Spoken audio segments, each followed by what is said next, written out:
Praise the Lord. இயேசுவின் ரத்தம் ஜெயம். தினமும் இயேசு நிகழ்ச்சிக்கு உங்களை கர்த்தராகிய இயேசு கிறிஸ்துவின் நாமத்தில் வரவேற்கிறேன். செய்தியின் தலைப்பு, நான் விடியலை நோக்கி. ஆதார வசனம் யோவான் 1:9. உலகத்திலே எந்த மனுஷனையும் பிரகாசிப்பிக்கிற ஒளியே அந்த மெய்யான ஒளி. கிறிஸ்துவுக்குள் அன்பானவர்களே, மனுஷர்களை நம்மை பிரகாசிப்பிக்கவே உலகத்திற்கு ஒளியாக வந்தார் இயேசு. அது யாராக இருக்கட்டும், எந்த நாடாக இருக்கட்டும், எந்த இனமாக இருக்கட்டும், எந்த நம்பிக்கை உள்ளவர்களாக இருக்கட்டும், எப்படிப்பட்ட குணாதிசயம் உடையவர்களாக இருக்கட்டும், ஒன்றுக்குமே லாயக்கில்லை என்று இருக்கட்டும், அவர்களை பிரகாசிப்பார். மக்கள் கல்லூரியில் வேலை ஸ்தலத்தில் பிரகாசம் உள்ளவர்களை தேர்ந்தெடுக்கிறார்கள். வடிகட்டி வடிகட்டி வடிகட்டி தேர்ந்தெடுக்கிறார்கள். ஃபஸ்ட்டு இன்டர்வியூ, 2வது இன்டர்வியூ, 3வது சிட்டிங், 4வது சிட்டிங் என்று. நம் கர்த்தரோ எத்தனை சிட்டிங் வேணாலும் அவர் நம்மகிட்ட வருவார், நம்மளை பிரகாசிப்பதற்கு. அவர் நம்மிடம் வருகிறார். அவர் புறம்பே ஒருவரையும் தள்ளுவதில்லை. அந்த ஒருவரையும் தள்ளுவதில்லை என்று இருப்பதனால்தான் நாம் அவரோடு இருக்கிறோம். நம்மை எடுத்துக்கொண்டார். ஒருவரும் சேரக்கூடாத ஒளியில் வாசம் செய்வார். எவராலும் காணக்கூடாதவர், ஆனாலும் ஜீவன் உள்ள தேவன். காணக்கூடாதவர் தான், ஆனால் நீங்கள் கூப்பிட்டால் உங்களுக்கு புரியும்படி உங்களிடம் பேசுகிறவர், பதில் கொடுக்கிறவர், நம்மை மதிக்கிறவர். உலகத்தில் நம்மை மதிக்கிற ஒரு ஜீவன் உண்டு என்றால் அது இயேசுநாதர் மட்டுமே. மற்றவர்களை சும்மா உப்புக்கு சொப்பு மதித்து வைப்போமே, இல்லைன்னா எதுக்கு இவங்களோட தொந்தரவு வம்பு. அப்படி நம்மை மிரட்டுகிறவர் அல்ல, பயமுறுத்துகிறவர் அல்ல. உனக்கு விருப்பம் இருந்தால் உன்னையே வெறுத்து உன் சிலுவை எடுத்துக்கொண்டு என் பின்னேலே வா என்றார். இந்த வசனத்தை தவறாக புரிந்து கொண்டவர்கள் அநேகர். அப்போ இந்த உலக வாழ்க்கை இல்லையா என்று அவர் உடனே முடிவு கட்டுகிறார்கள். ஏன் நம்மை வெறுக்க சொல்கிறாரே, சிலுவை எடுத்துக்கொண்டு வர சொல்கிறாரே என்று. இந்த உலகத்தில் நாம் சிறப்போடும் மேன்மையோடும் ஆரோக்கியத்தோடும் வாழத்தான் இங்கே வைத்திருக்கிறார். அதற்காகத்தான் சிலுவையில் மரித்தார், உயிர்த்தார். இல்லை என்றால் ரட்சிக்கப்பட்ட அன்றே டிக்கெட் கொடுத்து மேலே அனுப்பியிருப்பார் அல்லவா? வேத வாக்கியங்களை ஆவியான துணை கொண்டு உதவி பெற்று எழுதி வைத்த ஆவியானவரே பிட்டு கொடுங்கப்பா என்று கேட்பீர்களாகின அழகாக இந்த வார்த்தையை பிட்டு கொடுப்பார். தன்னைத்தான் வெறுத்து என்பது நமது சுயம் விரும்புவது, மாமிசம் விரும்புவது, மனம் சொல்வதையே கேட்பது செம்மையாகத்தான் இருக்கும். ஆனால் மரண வழிகள் என்கிறது வேதம். ஏன் மரண வழிகள் என்று சொல்ல வேண்டும்? நாளை நடப்பது நமக்கு தெரியாதே, என்ன நடக்கும் என்று நமக்கு தெரியாதே. நம்முடைய பார்வை கொஞ்சம் தூரம் மட்டும்தானே நமக்கு புரிகிறது. அதுக்குள் உள்ளே என்ன இருக்கிறது என்பது நமக்கு தெரியாதே, வெளியேத்தானே நம்ம பார்க்கிறோம். ஆகையால் உன்னுடைய மனம் சொல்வதை, மாமிசம் சொல்வதை விரும்புவதை விட்டுவிட வேண்டும், ஒதுக்கிவிட வேண்டும் என்கிறார். இந்த மரண வழிகள் நஷ்டத்திற்கும் தோல்விக்கும் அவமானத்திற்கு நேராக நடத்தும். இது எல்லாம் வந்த பின் தான் நாம் சொல்கிறோம் ஐயோ என்று. இது முதலேயே ஆண்டவர் விடு என்கிறார். என்னோடு இணைந்து கொள், நான் சொல்வதை கேள் என்கிறார். அப்படி ஒரு அற்புதமான கைடு நமக்கு இருக்கும்போது நாம் அதை ஏன் நம்மை பிடித்து கொள்வதில்லை? ஹல்லேலூயா. பின் நம்மை குறித்து தேவனுடைய சித்தம் என்ன, திட்டம் என்ன என்பதை புரிந்து அதை பிரதானமாக கொண்டு அவர் வேதம் என்ன சொல்கிறாரோ அது அப்படியே கை கொண்டு நடப்பதே, வாழ்வதே அவருடைய பின்னால் போவதாகும். நம்மை குறித்து சித்தம் திட்டம் அறிவது எப்படி? இது தனி செய்தி. இருப்பினும் குறிப்பிடுகிறேன். வேதத்தை அக்கறையோடு கர்த்தர் உங்களோடு தான் பேசுகிறார் என்ற சிந்தனையில் தொடர்ந்து தொடர்ந்து தொடர்ந்து ஆவியானவர் துணை கண்டு வாசிக்கும் போது, ஜெபிக்கும் போது, அதை தியானம் பண்ணும்போது, அது நினைவாக இருக்கும்போது தெளிவும் திட்டமாய் நீங்கள் புரியும்படி சொல்லுவார். இதை அவர் மறைத்து வைத்து கொண்டு எங்கே கண்டுபிடி பார்ப்போம் என்று விளையாட்டு உங்களோடு அவர் விளையாடுவதில்லை. யாரோடும் அவர் விளையாடுவதில்லை. இயேசு உலகத்திற்கு வந்த நோக்கமே உங்களையும் என்னையும் மலை மேல் இருக்கிற பட்டணத்தைப் போல யாவரும் பார்த்து ஆச்சரியப்பட்டு, அட இவன் தச்சன் யோசேப்புடைய மகன் அல்லவா, இவன் குடும்பம் நமக்கு தெரியுமே, இவங்க பிரதர் சிஸ்டர்ஸ் நம்ம கூட தானே இருக்கிறாங்க, இவன் கல்லாதவன், இவனுக்கு எப்படி இப்படி என்று யோசிக்க வைத்தார்கள், சொல்ல வைத்தார்கள் இயேசுவை பார்த்து. அப்படி உங்களை யாவரும் பிடித்தவர்கள், பிடிக்காதவர்கள், உறவுகள், நட்புகள், உடன் படித்தவர்கள், உடன் வேலை பார்த்தவர்கள், பார்ப்பவர்கள், இப்படி யாவரும் உங்களை பார்த்து ஆச்சரியப்படும்படி உயர்த்துவார், பிரகாசிப்பார். அதுதான் அவருடைய விருப்பம். அது நம்முடைய விருப்பமாக மாற வேண்டும். யாருக்கா இந்த விருப்பம் இல்லாமல் இருக்குங்களா?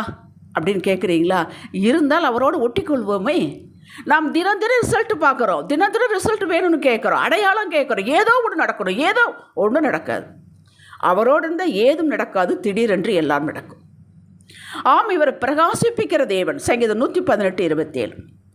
தாவீது இவன் தன் அனுபவத்தில் கண்டவன் எழுதுகிறான், நீர் எவரையும் பலப்படுத்த உம்மால் கூடும். தாவீது யோபுவின், யோசேப்பின், எஸ்தர், ரூத் இவர்களின் அனுபவம் நம் அனுபவமாக மாற வேண்டும், மாறும். 1 கொரிந்தியர் 1:27-28 வாசித்து பாருங்கள். அவருக்கு ஞானவான்கள் தேவையில்லை, படித்தவர்கள் தேவையில்லை, பணக்காரர்கள் தேவையில்லை. நீங்கள் விசுவாசித்தால், விட்டு கொடுத்தால், பேதுருவை ஊழியத்திற்கு அழைத்தார். இது முதல் மனுஷரை பிடிக்கிறவனை ஆக்குவேன் என்றார். எப்படி அழைத்தார்? லூக்கா 5 வாசியுங்கள். விடிய விடிய மீன் பிடிக்கிறான். அவன் மீன் பிடிப்பது எக்ஸ்பர்ட், அதுதான் குலத்தொழில் அவனுக்கு. ஆண்டவர் கரையில் வந்து நின்றார். மீன் பிடித்தா ஏற்றாய் இருக்கிறதா கேட்டார். ஒன்றுமில்லை, விடிபோது பண்ண ஒன்றுமில்லை நிலையிலிருந்து சரி வா என்று கூட்டி கொண்டு போகவில்லை. இப்பொழுது சொல்கிறார்கள், படிக்கவே மாட்டேங்கிறான், அடங்கவே மாட்டேங்கிறான், கொண்டு பைபிள் காலேஜில் போடலாம். சொன்னபடி கேட்கவே மாட்டேங்கிறான், ஒன்றும் மண்டையில் ஏற மாட்டேன், கொண்டு பைபிள் காலேஜில் போடலாம். அப்படி அல்ல. இனி காலங்கள் மாறும், ஞானவான்கள் வருவார்கள். எல்லாம் பிடித்து படகு நிரம்ப, அவன் கூட்டாளி படகு நிரம்ப செய்து அவனை அதிசயிக்க பண்ணும்படி அப்புறம்தான் ஊழியத்துக்கு அழைத்து கொண்டார், தம்மோடு இருக்க அழைத்து கொண்டார். உலகம் ஒருவரை பிரகாசிக்க செய்ய வேண்டுமானால் அவரிடம் ஏதாவது இருக்க வேண்டும், இல்லையே தங்களுக்கு பின்னாலே பிரயோஜனப்படுவார்கள் என்று மனதில் கொண்டு ஏதோ செய்வார்கள், உயர்த்துவார்கள். கர்த்தரோ எந்த கண்டிஷன் போடாமல் நிபந்தனையற்ற அன்பு. நீ அப்படி இப்படி இருக்க வேண்டும், இதை விட வேண்டும், அதை விட வேண்டும், இதை செய்ய வேண்டும், அதை செய்யாமல் இருக்க வேண்டும், இதுதான் அப்படி செய்தால்தான் என் ரட்சிப்பு என்று வாக்கு சொன்னாரா? எங்கேயாவது சொல்லுங்கள் பார்ப்போம்.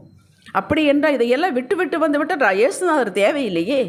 நம்மால் எதையும் முடியவில்லை என்று தானே இயேசுநாதரிடம் வருகிறோம். அவர் அப்படியே வா என்கிறார். நீ இருக்கிற வண்ணமாகவே வா என்கிறார். நான் உன்னை மாற்றுவேன், பொன்னாக விளங்க செய்வேன், மலை மேல் இருக்கிற பட்டணத்தை போல வைப்பேன், நீ மற்றவர்களுக்கு ஆசீர்வாதமாக இருப்பாய். அப்படித்தானே வாக்கு சொல்லுகிறது. அதை அவர் செய்வார். அவரோடு இணைந்து கொள்ள வேண்டும், வெளிச்சத்திற்கு வர வேண்டும், இருளிலிருந்து வெளியே வர வேண்டும். ரட்சிக்கப்பட்டாயிற்று, உண்மைதான். சபைக்கு போகிறோம், உண்மைதான். காணிக்கை செலுத்துகிறோம், உண்மைதான். ஆனாலும் இன்னும் இருளுக்குள்ளே தான் இருக்கிறோம். ஏன் இருளுக்குள்ளேயே இருக்கிறோம்? நமக்கு வேறு யாராவது ஜெபிக்க மாட்டார்களா? நமக்கு ஏதாவது ஒரு தரிசனம் சொல்ல மாட்டார்களா? இதை விட்டு விடுங்கள். முதலில் நீங்களே தீர்க்கதரிசி. எடுத்து வேதத்தில் இருக்கிற வாக்குத்தத்தங்களை சத்தமாக சொல்லுங்கள். நீங்கள் தீர்க்கதரிசி, உங்கள் வாழ்க்கையை பார்த்து சொல்லுங்கள், உங்கள் பிள்ளைகளை பார்த்து சொல்லுங்கள். பிள்ளைகளுக்கு என்ன சொல்லப்பட்டிருக்கு எடுத்து அதை மேல் வைத்து சொல்லுங்கள். குடும்ப சமாதானத்திற்கு என்ன வாக்கு சொல்லப்பட்டிருக்கு அதை எடுத்து உங்கள் குடும்பத்தின் மேல் சொல்லுங்கள். என் குடும்பத்தில் சமாதானம் உண்டாவதாக என்று சொல்லுங்கள். நீங்கள் தீர்க்கதரிசி. உங்களுடைய மேன்மை உங்களுக்கு தெரியவில்லை, வெளிச்சத்திற்கு வாருங்கள். கொஞ்சம் உங்கள் கதவை திறவுங்கள், உங்கள் ஜன்னலையெல்லாம் கொஞ்சம் திறந்து விடுங்கள். இருட்டுக்குள்ளேயே இருந்து கொண்டு யாராவது ஒருத்தர் வரமாட்டார்கள். அவர் மனதுருக்கம் கொண்டு நமக்குள் இருக்கும் அந்த மரண இருளை வெளியேற்றி, சங்கீதம் 18:28-29 வாசியுங்கள். அவரையும் தமக்கு வெளிப்படுத்தி ஒவ்வொருவருக்கும் ஒவ்வொரு விதமாய் வெளிப்பாடு தருகிறார். முழு விருப்பத்தோடு அறிக்கை செய்து ஏற்றுக்கொண்டு உள்ளே வர கிருபை அளித்தார். அவர் கிருபைதான் அன்றிலிருந்து இன்று வரை. அந்த கிருபை இப்பொழுதும் உங்களுக்கு இருக்கிறது, மாறாத கிருபை. அந்த கிருபை இருப்பதனால் தான் இந்த செய்தியை கேட்கிறீர்கள். வெளியே வாருங்கள், வெளிச்சத்திற்கு வாருங்கள். நீங்கள் வெளியே வர வர, ஆண்டவர்கிட்ட வர வர இருள் மறைஞ்சு போகுங்க. இருள் மறையட்டு வெளியே வர மறையவே மறையாது. ஏதோ ஒன்று தீக்குச்சி எதையோ ஒன்று பறித்து வைத்தால் தான் இந்த இருள் போகும். நீங்கள் வாருங்கள். எதுக்கு பிரகாசம் செய்வதற்கு? ரட்சிக்கப்பட்ட பின்னும் அவர் பிரம்பை கையில் எடுத்துக்கொண்டு நம்மை ஃபோர்ஸ் பண்ணுவதில்லை. நான் உன்னை உலகத்திற்கு ஒளியாக வைக்க விரும்புகிறேன், என் வாசனையை வீசும் நற்கந்தமாக மாற்ற விரும்புகிறேன். வெறும் பச்சை தண்ணீரை, நிறமற்ற குணமற்ற ருசியற்ற ஒரு பச்சை தண்ணீரை நிறமுள்ள குணமுள்ள ருசியுள்ள உபயோகமுள்ள திராட்சை ரசமாக மாற்றினாரே, அப்படி உன்னை நான் மாற்ற விரும்புகிறேன். அது யாராக இருந்தாலும் சரி. நீயும் விரும்பினால் கட்டளையை கைக்கொள். விட வேண்டியவற்றை விட்டுவிட, தொலைக்க, தூக்கி எறிய நான் கிருபை தருகிறேன். என் கிருபை உனக்கு போதும். நீ எக்ஸ்ட்ரா ஒன்றும் தேடாத. இன்னும் எக்ஸ்ட்ரா கொஞ்சம் எனர்ஜி வேண்டுமோ, இன்னும் கொஞ்சம் எக்ஸ்ட்ரா ஜெபிக்கணுமோ, இன்னும் கொஞ்சம் எக்ஸ்ட்ரா முழங்கால் நிற்கணுமோ, இதெல்லாம் மத சம்பந்தப்பட்டது. அன்பு பேசாக வைத்து இயேசுவிடம் வாருங்கள். அவர் அன்புள்ளவர், அன்பாகவே இருக்கிறவர். எறும்பினுடைய மொழி எறும்புக்குத்தான் தெரியும். அப்போ நீங்கள் எறும்பினுடைய மொழியை புரிந்து கொள்ள வேண்டுமானால் நீங்கள் எறும்பாக மாற வேண்டும்.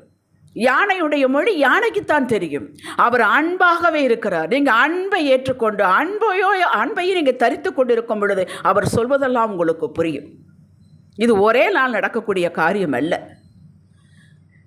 எவைகளெல்லாம் பிசாசுக்குரியவைகள்? இருள். எனக்கு ஒன்றும் தெரியாது, நான் இப்படித்தான், நான் முன்னேறவே மாட்டேன், எங்கள் குடும்பம் இவ்வளவுதான், என்ன சார் வாய்க்காது. இதையெல்லாம் பிசாசுக்குரியவைகள். அவனுக்குரியது உங்களிடம் இருக்கும் வரை அவன் ஆளுகை உங்கள் மீது தான் இருக்கும். ஆகவே விட்டுவிட சொல்லுகிறார். அவனுடைய ஆளுகை, இருளின் ஆளுகை இருக்கக்கூடாது, அது விட்டுவிட வேண்டும். அவனுக்கு ஏதாவது ஒன்று இருந்தால் உங்களை பற்றி கொண்டு வருவான், என்னது உங்கள்கிட்ட இருக்குதுன்ட்டு வருவான். பின் அப்படியே நீங்கள் இருக்கிற வண்ணமாகவே என்னிடம் வா என்கிறார். அவர் ஊற்றி ஊற்றி பிரகாசிக்க பண்ணுவார். பண்ணுவேன் என்கிறார். திட்டமிட்டேன், செய்து முடிப்பேன். ஏசாயா 46:11 வாசியுங்கள். அது உங்களுக்கு தானே கொடுக்கப்பட்டிருக்கிறது, வேற யாருக்கோ அல்லவே. நீங்கள் வசனத்தை எல்லாம் எடுத்து யாருக்கோ என்று இருப்பதனால் தான் உங்களுக்கு வெளிச்சம் வருவதில்லை. இந்த ப்ராசஸ் தான் விசுவாசில் ஒவ்வொரு வாழ்வில் நடந்து வருகிறது நடக்க வேண்டும். இதற்கு வழிவிடாமல் பிசாசு நம்மை வழிமறித்து கொண்டிருக்கிறார். அதையும் புரிந்து கொள்ள வேண்டும். நான் உங்களை உற்சாகப்படுத்துகிறேன். எவ்வளவு காலத்து பழக்கமாக இருந்தாலும் சரி, எவ்வளவு கடன் இருந்தாலும் சரி, குடும்பத்தில் எவ்வளவு குழப்பம் இருந்தாலும் சரி, யார் உங்களை லாயக்கற்றவன், குட் ஃபார் நத்திங் என்று சொன்னாலும் சரி, ஜீவ நம்பிக்கையை கொடுக்கும் வேதத்திடம் கர்த்தரிடம் வாருங்கள். சகலத்தை கொட்டிவிட்டு ஏதாவது செய்யுங்கள். பேதுருவின் வெற்று படகை நிரப்பினார் அல்லவா? வெற்று படகாக வாருங்கள். நீங்கள் ஏற்கனவே குப்பை கூலத்திலாம் போட்டுட்டு வராதிங்க, அதெல்லாம் கொட்டிருங்க. என்னைய மதிக்கலை, என்னைய வைக்கலை, எனக்கு உதவி செய்யலை, இப்படி செஞ்சிருந்தால் மேலுக்கு வந்திருப்பேன், அப்படி செஞ்சிருந்தால் மேலுக்கு வந்துடும், எப்படி செஞ்சிருந்தால் மேலுக்கு வர முடியாது. இயேசுநாதர் கை வைக்க வேண்டும். பேதுரு வெற்று படகு, அந்த வெற்று படகு அவரிடம் வாருங்க. முழுக்க முழுக்க அவரையே பிடித்து கொள்ளுங்கள். உலகத்தாரை போல இடித்து சொல்லி காட்ட மாட்டார். இப்பவா வழிக்கு என்று உங்களை சீண்ட மாட்டார். மகனே மகளே வந்து விட்டாயா, இதுக்காக நான் காத்திருந்தேன் என்பார். யார் உலகத்தில் ஒரு ஆளை காட்டுக்கு பார்க்கலாம் அப்படி நமக்காக சொல்லக்கூடியது? லூக்கா 15 இளைய மகனை வாசித்து பாருங்கள், அவருடைய சரித்திரத்தை. என்று உங்களை கட்டி அணைத்து முத்தமிட்டு பழைய வேதனை கண்ணீரை துடைத்து பலப்படுத்தி கொஞ்சம் கொஞ்சமாக வெளிச்சத்தை காட்டி பின் வெளிச்சமாகவே உங்களை மாற்றுவார். நீங்கள் தூக்கி எறியும் அந்த இரட்டை வேஷம் போடும் மனிதர்களிடம் நீங்கள் போகவில்லை. உங்களுக்காகவே ஜீவனை கொடுத்து அந்த பரம தகப்பனிடம் வந்திருக்கிறீர்கள். உங்களது உயர்வு சமீபம். மார்க் 5 வாசித்து பாருங்கள். அந்த லேகியோன் பிடித்த பிசாசு பிடித்த தன்னையே கிழித்து கொண்டு அவனுக்கு வீடே சுடுகாடு. அப்படி இருந்தவனே, அவனுக்கு ஊர் உண்டு, உலகம் உண்டு, வீடு உண்டு, உறவுகள் உண்டு, நண்பர்கள் உண்டு. ஒருவரும் அவனை திரும்பி பார்க்கவில்லை. ஏனென்றால் அவனை அடக்கவே முடியவில்லை. அப்படிப்பட்டவனை ஒரு சுவிசேஷகனாக மாற்றுவதற்கு எவ்வளவு நேரம் என் தகப்பனுக்கு பிடித்தது. அப்படி உங்கள் வாழ்க்கையை மாற்றுவதற்கு, உங்கள் கணவனை மாற்றுவதற்கு, உங்கள் பிள்ளையை மாற்றுவதற்கு, இந்த குடும்ப சூழ்நிலையை மாற்றுவதற்கு அவருக்கு ஒரு நேரம் தேவையில்லைங்க. உங்களுடைய இருதயம் தேவை. இனி இப்படித்தான் நான் பிடித்து கொள்வேன் என்று வருகிற இந்த வைராக்கியம் அவருக்கு தேவை. உங்களை பற்றி மேன்மையாக பேசப்படும் நாட்கள் மிக அருகில். ஜெபிக்கலாம். தகப்பனே, இதோ நான் உன் கரத்தில், உங்களது பிரியத்தின்படி செய்யுங்கள். இயேசுவே நாமத்தில் பிதாவே. இன்றைய சிந்தனைக்கு, நான் விடியலை நோக்கி கர்த்தரோடு நடக்கிறேன். இப்பொழுது என்னை யாருக்கும் தெரியாது. சீக்கிரம் என்னை தெரியாதவர்கள் ஒருவரும் இருக்க போவது இல்லை என்று அறிக்கை செய்கிறேன். ஆமேன். ஹல்லேலூயா.